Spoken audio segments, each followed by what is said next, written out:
Good morning everyone. Welcome to my channel Mathalaya. आज हम मैथालय में मॉडर्न अलजेब्रा में एक और इम्पॉर्टेंट टॉपिक डिस्कस करने जा रहे हैं जिसका नाम है सेंटर ऑफ अ ग्रुप। और सेंटर ऑफ अ ग्रुप जानने के बाद फिर हम समझेंगे सेंट्रलाइज़र ऑफ एन एलिमेंट क्या होता है। तो पहले देखते हैं सेंटर ऑफ अ ग्रुप क्या होता है। तो आइए देखें what do we mean by centre of a group.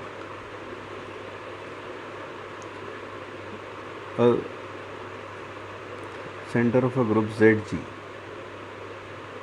center of a group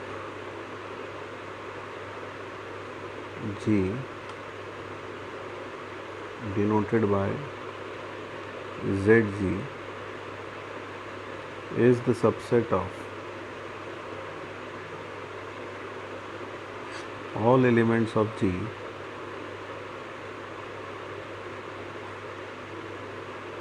which commute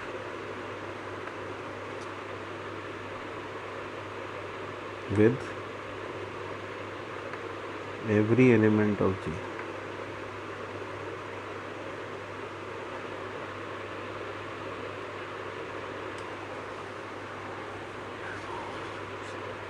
So center of a group G denoted by ZG is the subset of all elements of G which commute with every element of G.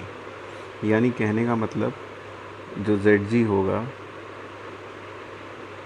उसमें ये सारे element G आएंगे जो कि G में होंगे, such that XG is equal to GX for all X in G.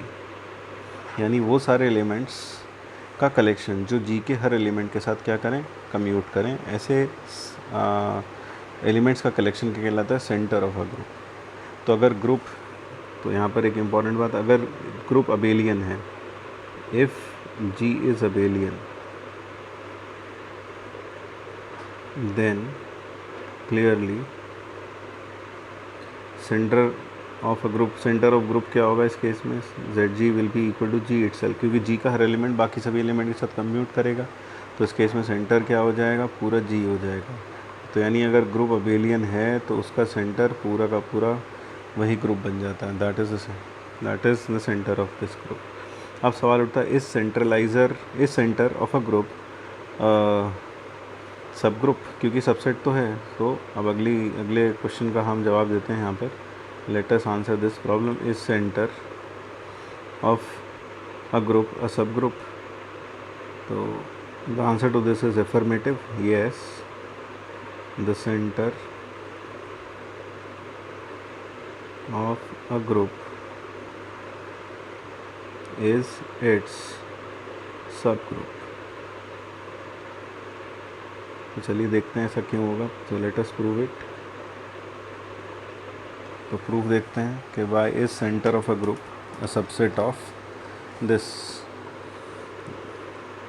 सब, why is centre of a group a सब group of the given group.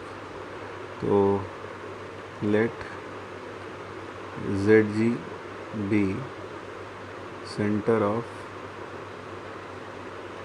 A group G। मान लेते हैं सेंटर है इस ग्रुप G का। तो अब हम क्या प्रूव करना चाहेंगे कि ये सब ग्रुप होगा। तो पहली चीज़ उसमें प्रूव करनी पड़ेगी कि ZG जो है वो नॉन एम्प्टी होगा। Clearly E into X is equal to X into E for all X belonging to G. So this implies, ये definition है सेंटर की, so this implies E satisfies the definition of center, so E belongs to ZG. Therefore ZG is non-empty, ये empty नहीं है। तो therefore let A comma B belong to ZG.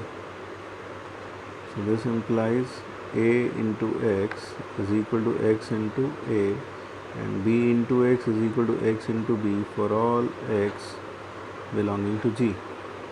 और अब हमें प्रूव करना है कि ZG क्या होगा, सब ग्रुप होगा। तो उसमें लगाएंगे 2 स्टेप सब ग्रुप टेस्ट। तो पहली चीज़ हमें शो करनी पड़ेगी क्लोजर। तो AB, so let X belong to G, then AB into X can be written as A by associativity, BX, this can be written as X into B, by making use of this. So now this can be written as again by using associativity. Now a into x can be written as x into a into b. Again use associativity. So you can write this as this. तो इसका मतलब A B जो है वो x के साथ क्या कर रहा है, कम्यूट कर रहा है, यानी और x एक आर्बिट्री एलिमेंट था, तो इसका मतलब ए बी जी के हर एलिमेंट के साथ कम्यूट करेगा, इसलिए A B belong to Z G. तो यहाँ ये प्रूव हो गया, क्लोजर प्रॉपर्टी को सेटिस्फाई करता है। अगला हमें शो करना पड़ेगा कि हर एलिमेंट का इन्वर्स जेड जी में हर एलिमेंट का इन्वर्स एग्जिस्ट करेगा। So let a belongs to Z of G. This implies a into x is equal to x into a for all x belonging to g। अब हम इसमें दोनों side पर a inverse से operate कर देते हैं, यानी प्री ऑपरेट और पोस्ट ऑपरेट। तो a inverse x into a inverse. now this by use of associativity can be written as a inverse a into x into a inverse is equal to a inverse x into a inverse. Now this becomes x into a inverse is equal to a inverse of x. This implies a inverse belongs to zg। तो यहाँ से हम ये समझ में आता है कि zg क्या हो गया, by two step subgroup test Zg is a subgroup of G। ये कह सकते हैं कि भैया Zg क्या होता है, सब ग्रुप होता है G का। तो ये बात यहाँ से प्रूव हो गई। अब एक अलग बात that is centralizer of an element.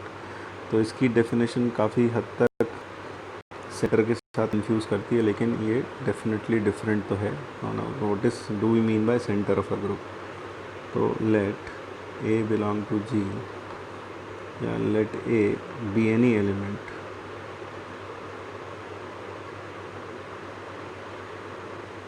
Of a group G, A उसका कोई एलिमेंट है, then centralizer of A denoted by C. देखो कैसे डिनोट करते हैं, centralizer of A is the set of all elements of G which commute with A. यानी कि इसमें सिर्फ उन एलिमेंट्स का कलेक्शन आएगा जो सिर्फ ए के साथ कम्यूट करते हैं, सिर्फ ए के साथ नहीं, जो ए के साथ कम्यूट करते हैं। That is centralizer of a will consist of all elements belonging to G such that G a is equal to a G. तो वो सेंट्रलाइजर ऑफ ए कहलाएगा। अब फिर से सेंटर और सेंट्रलाइजर में आपको फ़र्क समझ में आ गया। तो अगर मैं सेंट्रलाइज़र ऑफ ए, अगर जी एबेलियन होता तो सेंट्रलाइज़र ऑफ ए भी क्या होता, पूरा का पूरा जी हो जाता। तो if G is abelian then what do we have, centralizer of A is equal to the entire G, ये हो जाता। तो अब सवाल उठता है फिर से, क्या centralizer of an element is a सब group of the group? The answer to this is again affirmative, that is yes. So is centralizer of an element of a group G, is it subgroup? Yes. Why? Let us prove it. तो इसका proof बिल्कुल लगभग ही similar. तो let CA denote centralizer of a belonging to G. तो हमें prove करना पड़ेगा कि पहली चीज़ तो नॉन एम्प्टी है, देन क्लियरली नॉन एम्प्टी तो हो ही जाएगा। फिर से बिल्कुल उसी तरीके से चलेंगे, e a is equal to a e implies e belongs to centralizer of a, therefore C a is non empty. और जैसे ही ये नॉन एम्प्टी हुआ तो हम इसमें से दो एलिमेंट मान लेते हैं, let a comma b belong to G. इसके दो एलिमेंट्स मान लिए हमने, तो हमें शो करना पड़ेगा पहले क्लोजर प्रॉपर्टी। तो बेटर रहेगा हम यहाँ G1 G2 ले लेते हैं, क्योंकि ए तो यहाँ पहले से यूज़ कर रहे हैं। तो देन तो अब यहाँ कहाँ ले, centralizer belong to centralizer of a. Then G1A is equal to a G1 and G2A is equal to a G2।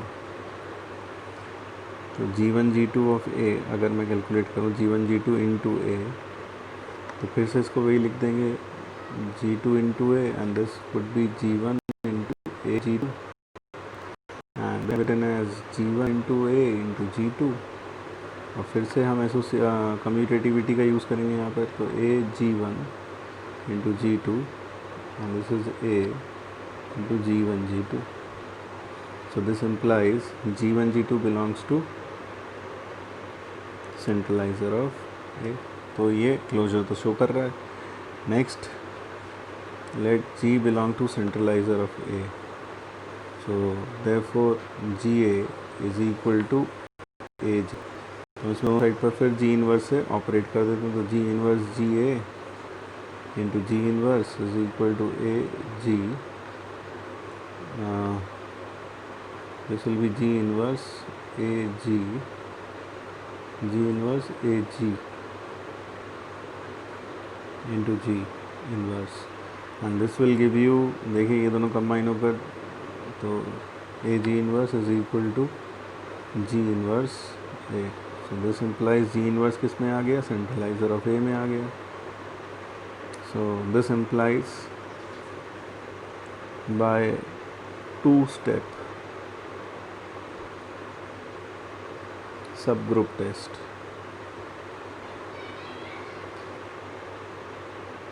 centralizer of A is also a subgroup of